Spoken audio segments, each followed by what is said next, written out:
Oh, kia ora. Kia ora, Grace City. How you doing? We are in the second week of this brilliant summer series we're doing called Reel Theology. And it's a chance to look at the way that faith in Jesus and the films of today intersect. You know, movies are the stories of our day, the literature of our generation. And so much of the current thinking and philosophies and even worldviews of our modern age get poured into media and particularly in movies.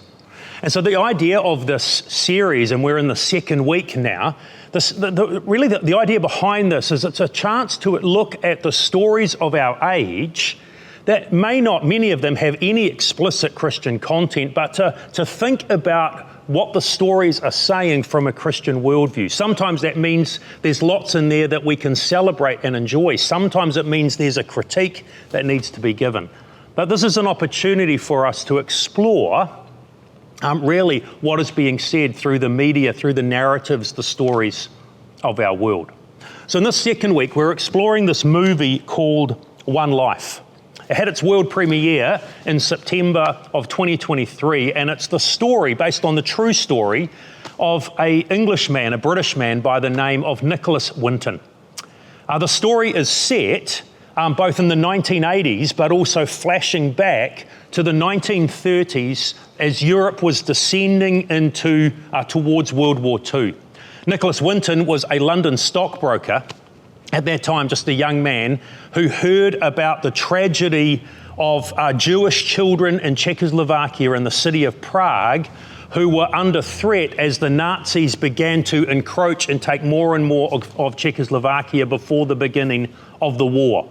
And Nicholas Winton's heart went out to these kids, and he went to Prague and visited there and met up with some people and began to play a significant part in rescuing Jewish children away before the Nazis consumed Czechoslovakia and they would have been sent to concentration camps. So One Life is telling the story, the true story of Nicholas Winton. All up, he would save over 600 children from the Nazi regime before World War II broke out. But for 50 years, Nicholas Winton's story went untold, until a scrapbook that he had that contained the photographs and the information about the children he and others had saved. The scrapbook came into the hands of a museum director who passed it on to the producer of a television show in Britain called That's Life. And one day, Nicholas Winton was invited to join the studio audience of That's Life as they told his story and showed his scrapbook. And the story just galvanised Great Britain to the point that they invited him back the next week along with his wife, Gret. And it became this moving scene that you might have seen it over the last few years. It was spread around on social media. But this movie, One Life, that tells his story, towards the end of the movie, they show what happened the second week when Nicholas Winton and his wife were sitting in the studio audience as they shared about the children that he had saved 50 years earlier. Have a look at this clip. This movie, One Life, is phenomenal. It's a little slow in places, but it's worth watching the movie, and I'd recommend it to you for some of those scenes at the end. Rochelle and I have watched it twice in the last few weeks, and both times we've got to these moments when Nicholas Winton is being recognised for what he did 50 years before. And I have to be honest, we both had tears in our eyes each time as we watch this memorable scene that the movie One Life recreates so beautifully. In all, Nicholas Winton and those who assisted him, they managed to save 669 Jewish children from the Nazi regime. And someone has calculated that as they became adults and married and had children of their own and then grandchildren and great-grandchildren, the survivors who owe their lives to Nicholas Winton, as that generation have had their own and future generations, the survivors now number over 6,000 people that are alive because of the work of Nicholas Winton. But what's even more beautiful is in this movie and the clip that you've just seen, it was the actual children that he had rescued that were in the studio audience in 1988 when the That's Life show was filmed. Well, in 2022-23, as they were filming the One Life movie, the actors and actresses that we just saw in that clip are the children playing the role of their parents who had been rescued at the beginning of World War II. So it's actually a really lovely movie, and the way they pulled that together is just, I think, quite stunning.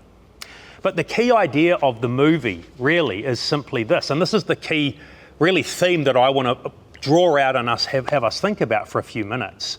It's that one single life can make a huge impact. One single life can make a huge impact. You see, Nicholas Winton wasn't a famous person in 1930s London. He was a stockbroker, he was an ordinary person, he wasn't uber wealthy, he didn't have significant friends, he didn't own a media company, or he wasn't a politician or related to a politician. There was nothing that special about him. He was quite an ordinary man, but he found out about what was happening in Prague. He went to Prague and had a look, and he saw these refugee camps and all of these people that were trying to escape the Nazis as the Nazis were now closing in on Czechoslovakia itself. And he felt like someone had to do something. And as he saw the need, he just simply decided to be the someone who would do something. And he began to find others to help him and began this a wonderful scheme of rescuing trainloads of children from Prague and getting them to the City of London. Nicholas Winton is not a follower of Jesus. The movie itself makes it very clear that he was all the way through his life an agnostic.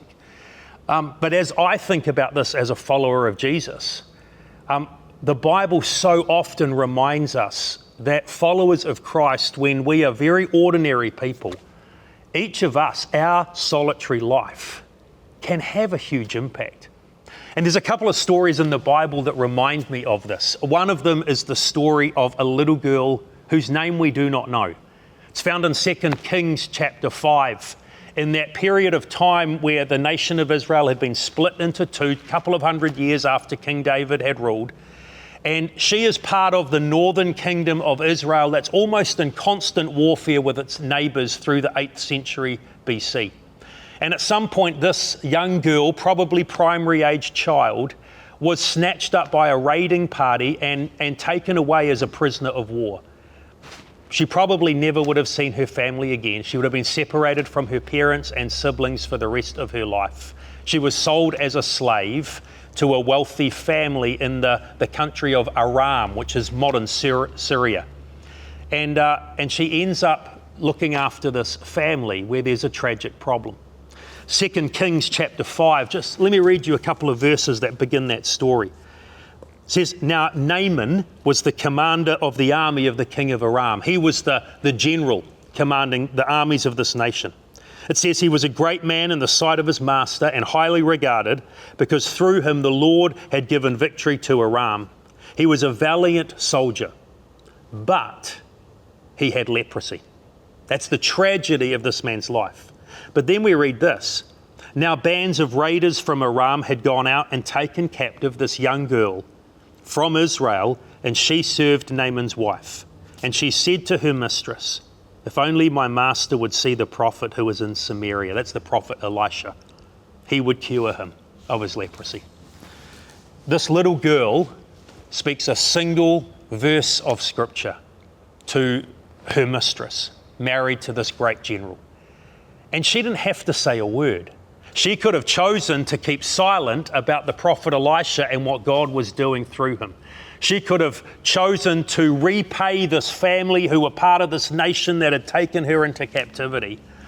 But she saw a need and she chose to be the someone who did something. And because of that, Naaman's life was changed forever and he became a follower of the one true God. It also makes me think there's another story in the New Testament about a young boy this time. Again, we don't know his name. He actually gets no lines in the Bible, unlike this girl who gets one verse. But Jesus' ministry is growing in the Gospels. Crowds are flocking to him. And one day, Jesus spends the entire day teaching people until disciples, his closest followers, come to him and say, they've got nothing to eat, we need to send them away. And Jesus, challenging their faith and their leadership, says, well, you give them something to eat, and they've got nothing. And one little boy steps forward with the tiny little lunch that he had brought with him that day, a little bit of bread, a couple of little fish, but he volunteers, he steps forward and he gives those to Jesus. And he was someone who saw a need. He was someone who did something. And through his generous actions, Jesus was able to multiply that food and feed thousands upon thousands of people. And we read the stories of the Bible, and so often we get captivated by the great heroes of the Bible, the Abraham, the Esther, the David. But there's also these remarkable stories of ordinary people who actually allow God to use them to do pretty amazing things. And if I think there's a theme that flows out of this movie, One Life, not a Christian movie, not based on a Christian person, but it's a reminder to us as followers of Jesus, one single life can have a huge impact for him. One single life, if we're willing to see the need, whatever that need is, and reach out to someone, we can have an amazing impact. And when I say a huge impact, not all of us are going to save 669 children from Nazis. But that little girl chose to speak up, and she saved one life, the life of her master. And we can have an impact that we may never understand the magnitude of that and the repercussions and the ripples that flow. But when we see a need, when we choose to sponsor a child, when we choose to say an encouraging word to someone who's down, when we choose to put an arm around someone who's grieving, when we choose to go or support someone else to go on a short-term mission, when we choose to speak up and share our faith with a friend, when we choose to invite someone, we have no idea the impact that our simple, single life can have when we choose to simply follow the call of Jesus and be the someone who does something. And that, I think, is the key theme that we can take out of this movie. One life, one single life can have a huge impact. There's a second theme, though, that I want to draw out of this that I think is really significant. The interesting thing about this movie is it's called One Life, and it zeroes in on this one person, Nicholas Winton, and the impact that his life made. But the fact is, and as you watch the movie, what you realise is it wasn't one life. It wasn't only him who did this. He was actually part of a team of people, some of which played a much more dangerous role than he did. He visited the city of Prague in the modern Czech Republic, but then he went back to London and he operated from the London end. But in Prague, he had team members who literally risked their lives until the Nazis were marching along the very streets beneath their office. So, for example, in the movie, you meet this amazing woman named Doreen Warrener, who heads up the British Committee for Refugees from Czechoslovakia. Or she has a colleague named Trevor Chadwick. Trevor takes each train that they have and goes with the children on the train from Prague to London, delivers them safely to the team in London, and then he would return to Prague for the next group of children. These people risk their lives. Another character in the movie is Nicholas Winton's mother, Babby, who's brilliantly played by Helena Bonham Carter. And actually, there's this team around them. It's not only Nicholas Winton. It's not only his one life. It's actually a team of ordinary people who are operating in community. And it's a powerful example that when we give and serve and love, often we may choose to step out, but so often we are operating together in community with each other. It's brilliantly portrayed in this next clip from the movie. Have a look. I love that last line, an army of the ordinary.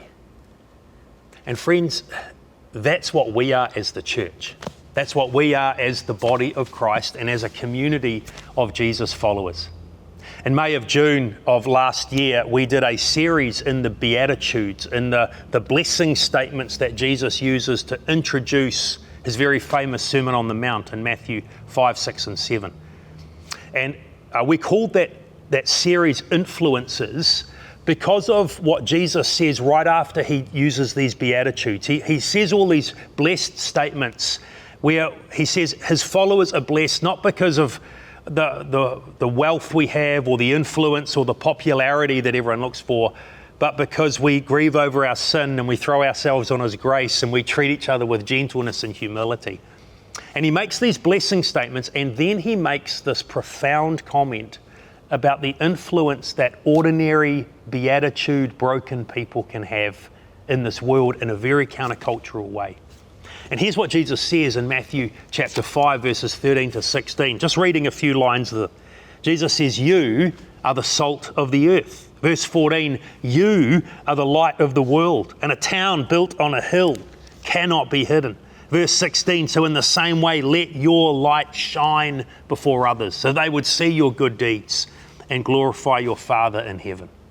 And what Jesus is saying there is that his ordinary followers have an extraordinary influence in this world, not because we're amazing, but because when we throw ourselves on his grace and let that grace shine through us, we impact people in unbelievable ways. And what's significant about that passage is that all of it is plural. It's not just that you as an individual are the salt of the earth and the light of the world. It's not just me, it's all of us. Jesus is saying you all are the salt of the earth. All of you together are the light of the world. So all of you, let your light shine. And what Jesus is really saying in that powerful part of the Sermon on the Mount is exactly what this movie is describing. The church is the army of the ordinary. And together, when each of us take our one single life and follow the lead of the Spirit and allow him to use us, when we choose to step forward and be the someone who does something in response to a need that we see around us, we have this huge impact, but we do that together. We do that in community. And in a sense, that's almost one of the problems I have with this movie of One Life. This movie celebrates the life of this one man, Nicholas Winton. The TV show that is portrayed at the end of the movie, or the two TV shows that happen one week after another, are all about Nicholas Winton. In fact, after that happened, Queen Elizabeth II ended up knighting him, and he became Sir Nicholas Winton. But as you watch the movie, what you realise is it wasn't just him alone. It was Doreen, it was Trevor, it was his mum, Babby, it was others who worked together in community. And they did so without having a television show in their honour. They don't have a movie about them necessarily, they're just part players, part characters in this movie about Winton. None of them got honoured by the Queen. In fact, by the time Nicholas Winton's story came to light 50 years later in 1988, everyone else who had helped him as part of that team, they'd all passed away. But the truth is they hadn't done it for recognition. They had done it because it was the right thing to do, because there was a need and they were in a position to meet it. And the truth is that's how most of us operate, isn't it? We don't see a need, we don't give, we don't go, we don't serve, we don't love, we don't comfort, we don't encourage because we want recognition. We simply do it because that's what Jesus calls us to do. It reminds me of the powerful words of US President Harry Truman. He said, "It's amazing what you can accomplish if you don't care who gets the credit." And the truth is, friends, I think this movie reminds us that one single life can have a huge impact. And often that impact is done in community. There's a final theme that I just want to touch on from this movie that I think is incredibly powerful as well. And it's the theme of regret. Because the truth is, in this movie, not every child will make it out. There will come a moment in the movie when no more children will be able to escape from the Czech Republic.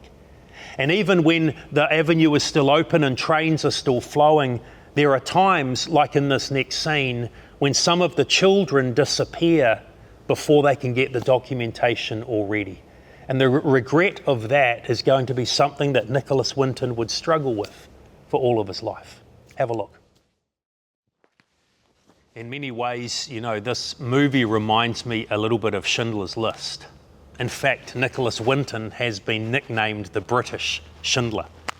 But at the end of Schindler's List, Oskar Schindler has to run because he's considered a Nazi, so he has to run for his life. But there's this powerful scene at the end of that movie where he's taking his ring and his Nazi pin and he is consumed not by the number of lives that he has saved, that the Jewish people crowding around him are so thankful for, but what fills his mind is the regret of how many more he might have saved. And in a sense, that's what happens to Nicholas Winton in this movie.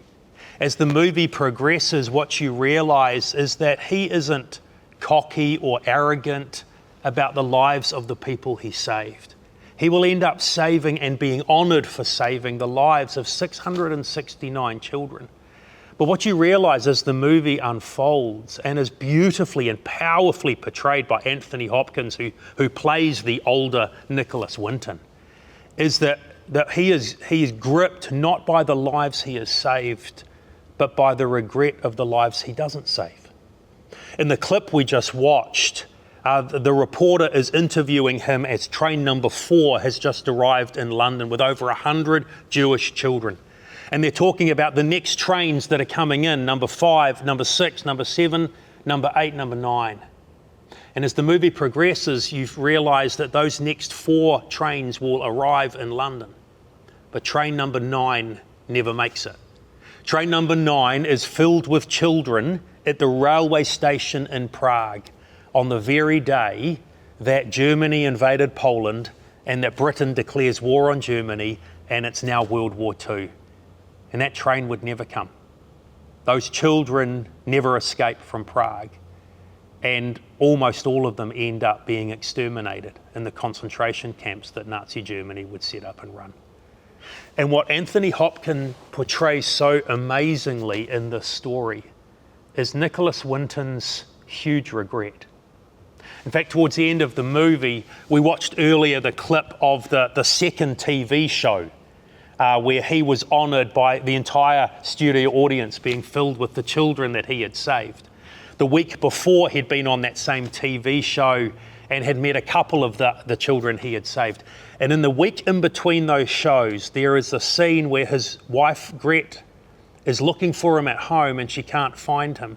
And she goes down to the pool in their backyard and he is sitting there on one of the deck chairs by the pool, sobbing his heart out about train number 9 and these hundreds of Jewish children that never escaped. And what it's a powerful reminder of, friends, is that when we all get to the end of our lives, we are never going to regret not having a bigger house. We're never going to regret, career choices and advances that maybe we could have had. We're never going to regret not having masses of money or, the trips we might have made. But I do wonder whether we will get to the end of our lives, this one single life. And I wonder if there'll be things, opportunities that we wish we'd grasped, and promptings of the Spirit we wish we'd followed, and the whispers of God that we wished we'd listened to. Because that's the key thing that shines through this powerful movie, that how much more might he have done? Even so, he did so much.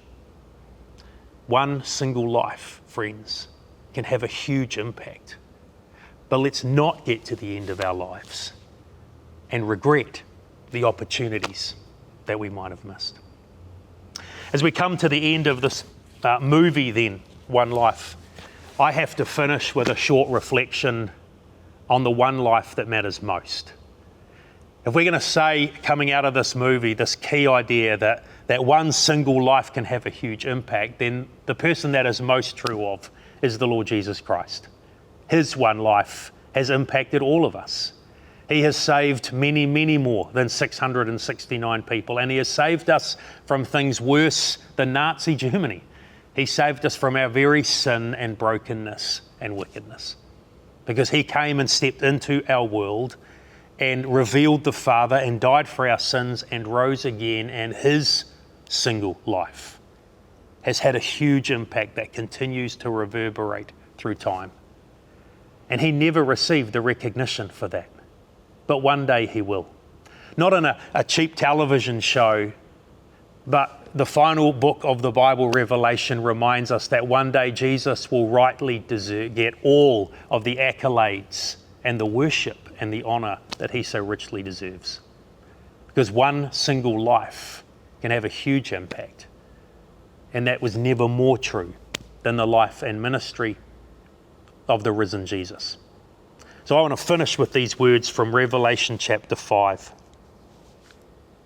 It says, "Then I looked and I heard the voice of many angels, numbering thousands upon thousands and 10,000 times 10,000, and they encircled the throne and the living creatures and the elders, and in a loud voice they were saying, 'Worthy is the Lamb who was slain to receive power and wisdom and wealth and strength and honour and glory and praise.'" His one single life has so deeply impacted our lives. Let's make sure that our lives now impact others for his glory. God bless.